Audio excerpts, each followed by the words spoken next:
Hindi naman talaga si Rizal ang pambansang bayani, kundi isang pangunahing bayani. Alam mo rin ba, pre, na si Rizal ay nasa piso rin.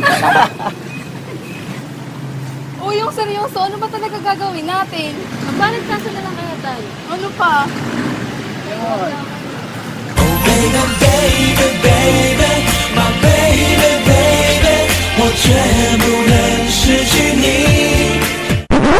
Ma'am, sir, pwedeng mahingi ng 5 pesos. Kat, Ano? mamalimos doon. Bakit Bigyan mo ng ako? 5. Ikaw may bariya dyan eh. Umalis na yan. Salamat po.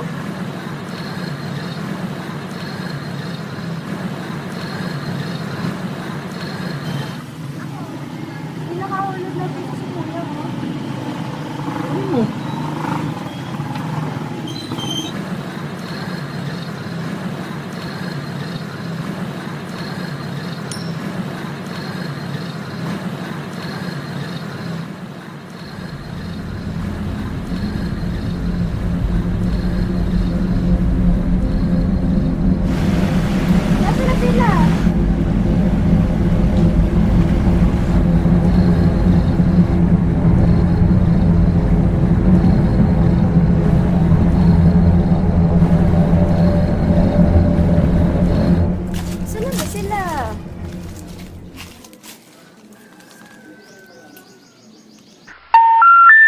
Sorry, you have reached a number that has been disconnected or is no longer in service.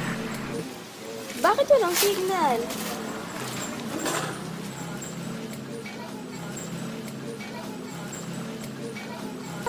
Mahal ko, ang sakit ng tiyan ko.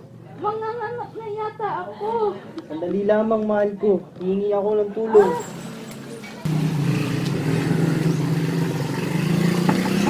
Tao po.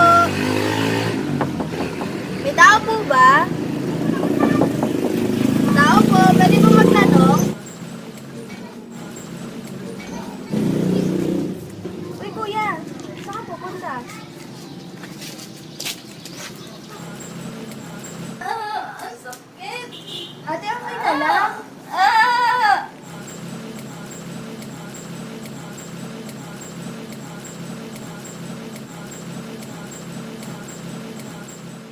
Bakit gabi na? Di ba 9:30 pa lang? Bakit yun ang signal? We're sorry, you have reached a number that has been disconnected or is no longer in service. Saan ba sila? Gabi sa pagitan ng alas 11 at alas 12 ng Miyerkules, Hunyo 19, 1861. Ilang araw bago ang kabilugan ng buwan, isinilang ni Teodora Alonso Realon de Rizal ang kanyang ikapitong anak na si Jose Protasio Rizal Mercado, Y. Alonso Realonda o si Pepe. Ang sakit. Chudora, lakasan mo ang iyong loob. Kayanin mo. Malapit ang lumabas ang iyong anak. Kaya mo yan, Chudora. Naririto lang ako sa tabi mo, mahal ko.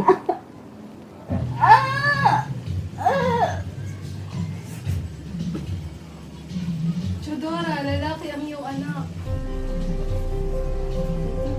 Ito na ang ating anak, Chudora. Naging mahirap ang kapanganakan ni Chudora kay Pepe dahil na rin sa laki ng ulo ng bata at muntik na itong maging dahilan ng kanyang pagkamatay.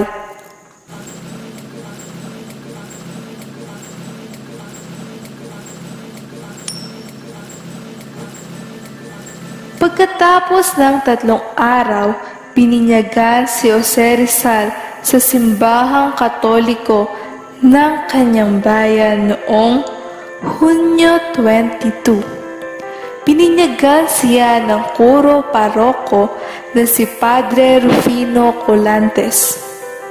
Si Padre Pedro Casanas na taga Calamba ang naging ninong ni Jose. Si Francisco Mercado Rizal ay ang ama ni Jose Rizal. Ang ama ni Francisco ay tubong binyan at ipinanganak siya noong Mayo 11, 1880. Nag-aral siya ng Latin at Filosofiya sa Kolehiyo ng San Jose sa Maynila. Habang nag-aaral siya sa lungsod, nakilala niya si Chudora. Niligawan ni Francisco si Chudora at palagi niya itong dinadalaw sa kanilang bahay. Chudora, ngayong matagal na tayong magkakilala at halos 5 buwan na kitang nililigawan. May gusto sana ako sabihin sa iyo. Ano iyon, Francisco? Nais ko sanang ikay pakasalan at ako'y mamamanhigan sa inyo kasama ang aking ina't ama kung iyong mamarapati. Talaga ba, Francisco? Gusto mo akong pakasalan? Abay, oo, Chudora. Ikaw ang aking mahal na tunay. Wala na akong hihilingin pa kung hindi makasama ka sa tuwina.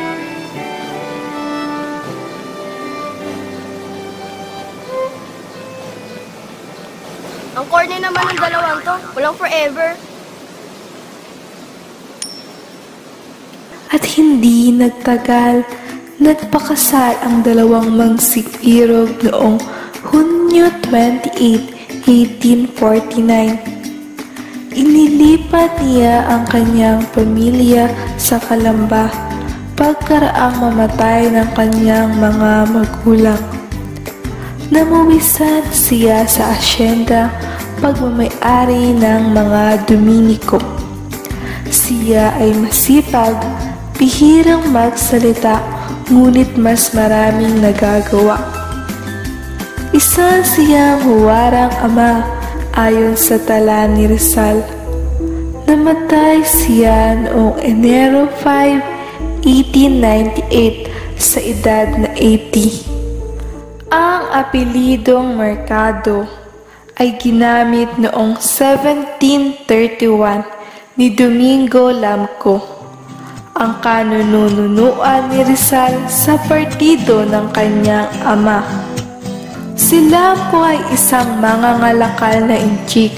Dumating siya sa Maynila noong 1690. Siya ay nanirahan sa Binyan at di naglaon ay nagpakasal kay Ines de la Rosa, isang mayamang Chinong Kristiyano sa Maynila.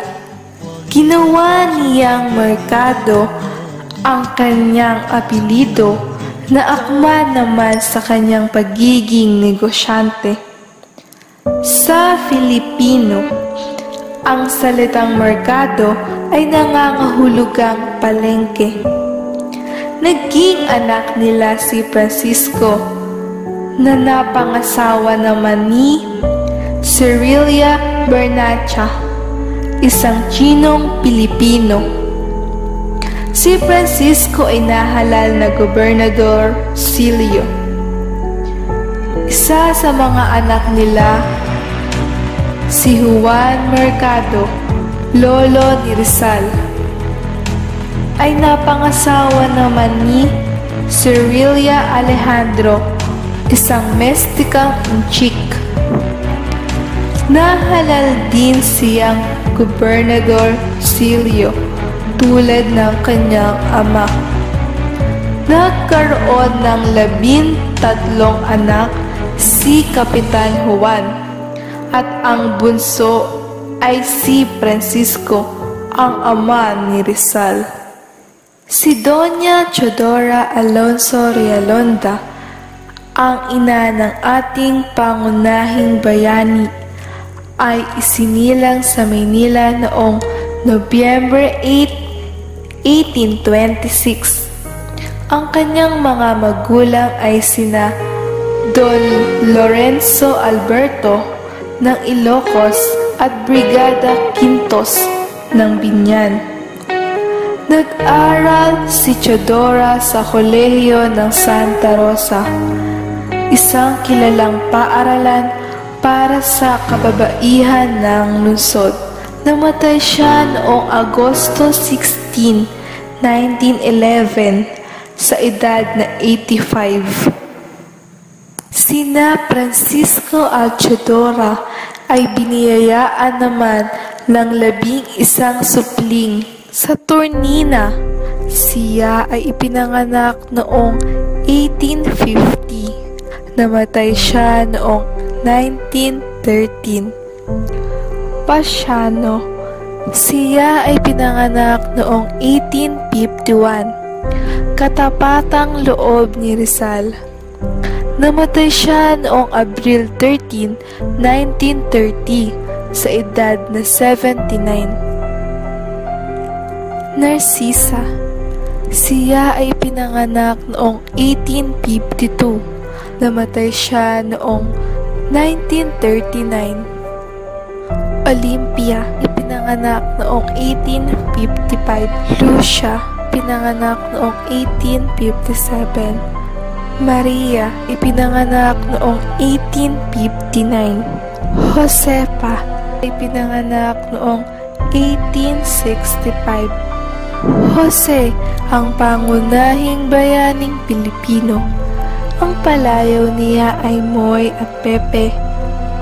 Trinidad, pinanganak noong 1869. Soledad, pinanganak noong 1870.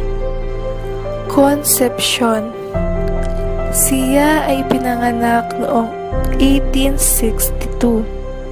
Namatay siya noong 1865 sa edad na 3. Si Pepe ay 3 taong gulang na. Si Doña Teodora ang siyang unang nagturo kay Jose na magbasa ng alpabeto, Espanyol at Ingles. Natuto din siyang magdasal. Anak, basahin mo itong alpabeto. A, A, ba, ba, ka, ka, da, da, Walang duda, ikaw ay isang Eh, matalinong eh, bata. Tara na. ga. da.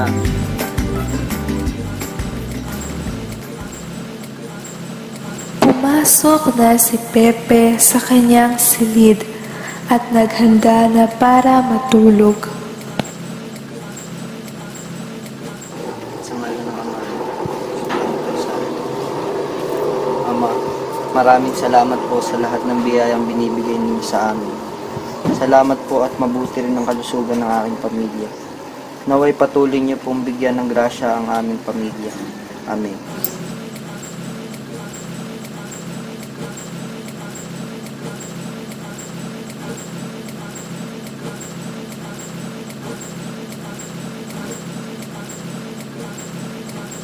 Bait naman ni Bessie.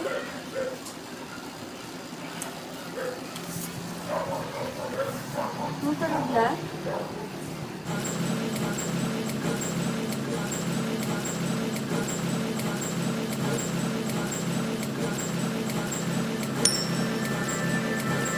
Kinabukasan matapos ang kanilang hapunan, minabuti ni Doña Chodora na basahan si Pepe ng isang aklat na kanyang nakaugalian. Amigo de los Niños ang pamagat ng kwento. Ang mga bata ay naghahabulan at nadapa. Pepe, ikaw ba'y nakikinig?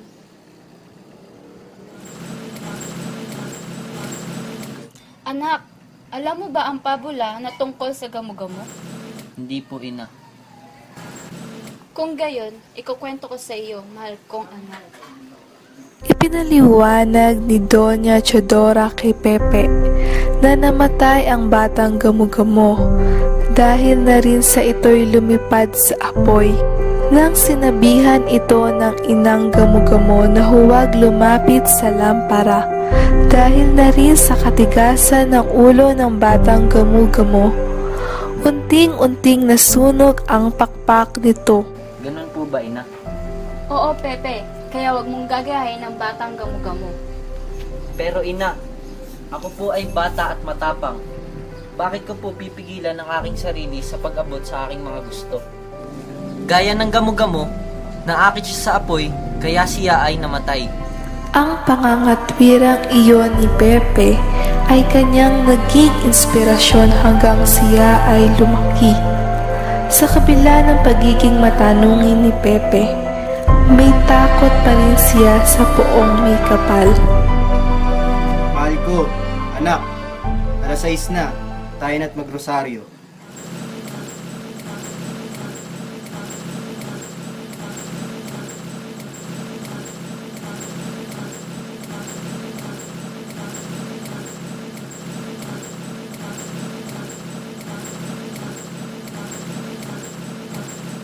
Sa ngalan ng Ama, ng Anak, ng Espiritu Santo. Amen.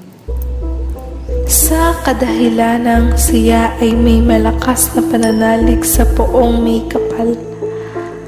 Noong siya ay 4 na taong gulang, namatay ang pinakamalapit na kapatid na si Concepcion. Kwinestyon niya ang Panginoon kung bakit ang kanyang kapatid pa ang namatay. Bakit? Bakit ka ba? Anak, tanggapin mo na ang pangyayari. Wala na tayong magagawa pa. Ang insidente iyon ay nag-iwan ng malaking pighati sa murang isip at damdamin ni Pepe. Mayroong 3 tiyuhin si Pepe na naka-impluwensya sa paghubog ng kanyang pagkatao. Si Tio Jose Alberto ang nakikayat sa kanya sa pag-ukit at paglilok sa pamamagitan ng putik at pagkit.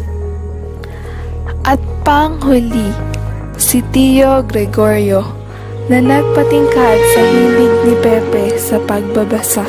Makalipas ang maraming buwan sa taon ding iyon, binigyan si Pepe ng pribadong tagaturo ng kanyang inang si Doña Chodora, si Maestro Celestino, si Maestro Luctua, at panghuli, si Maestro Leon Monroy. Kailangan na ng ating anak pumasok sa paaralan. Chodora, hindi pwedeng nabinang siya nandito sa ating tahanan. Pero alam mo naman sakitin ang ating anak, mahal ko. Hayaan mo't masasanay din at lalakas din yun.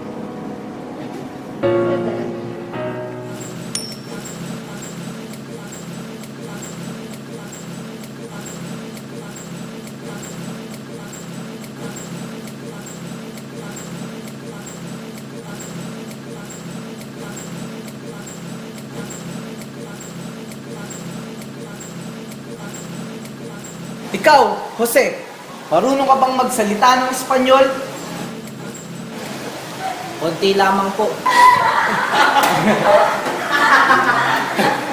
Maliit ka ng bata, maliit pa ang alam mo.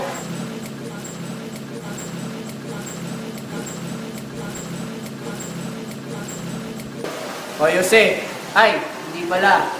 Chongo, Chongo! Chongo! Chunggo? Ako, Chunggo. Ikaw, bangus, bangus, bangus. Bahala na kung bangus. Kisa sa iyo, Chongo. Maitim, konti ang alam. At panda. Kung gusto mo away?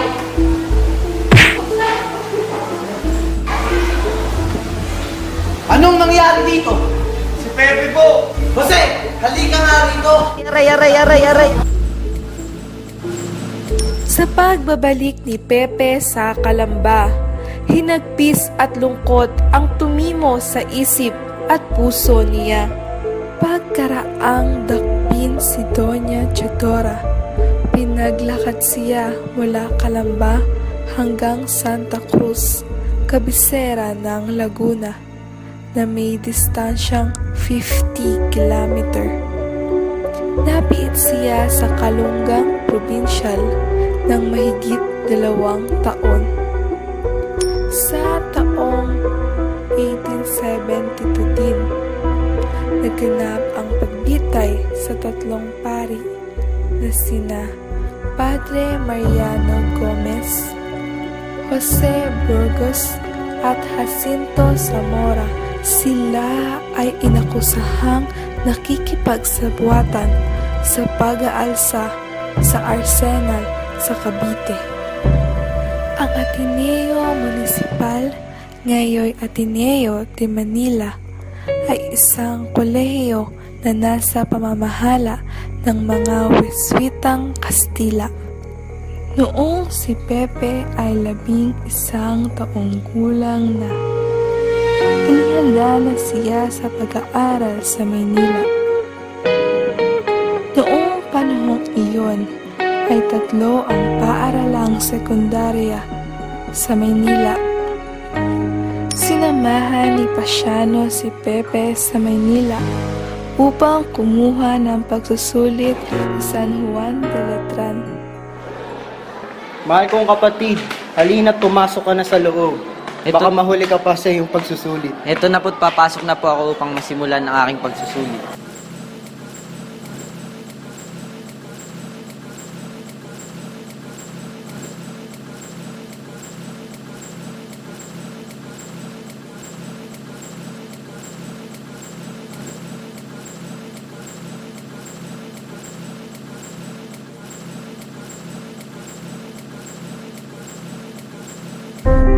Habang kumukuha ng pagsusulit si Pepe, kinakabahan ang kanyang kapatid na si Pasiano.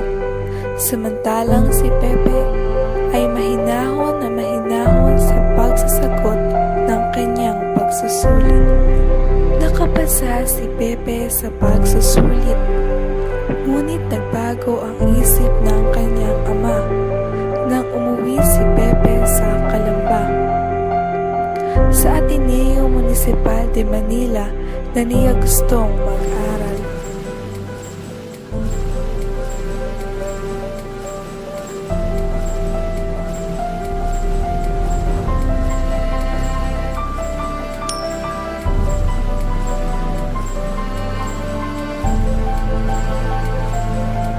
Magbuhat noong siya ay nagpalista sa kolehiyo, ginamit na niya ang pangalang Jose Rizal.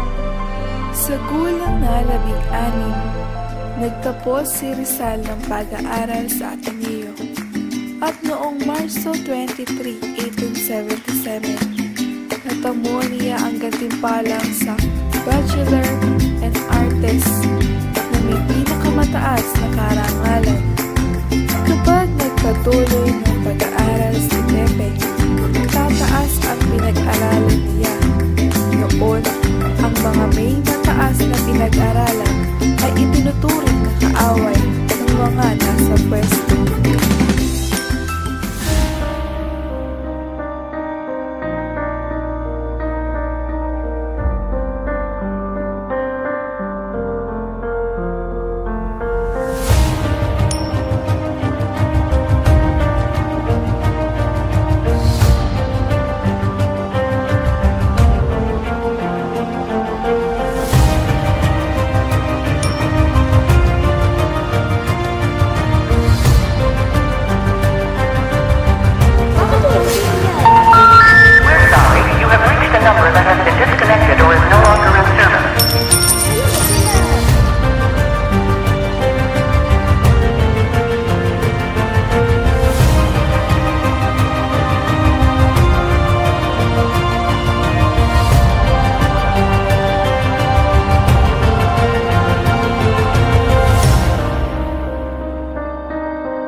Baliw!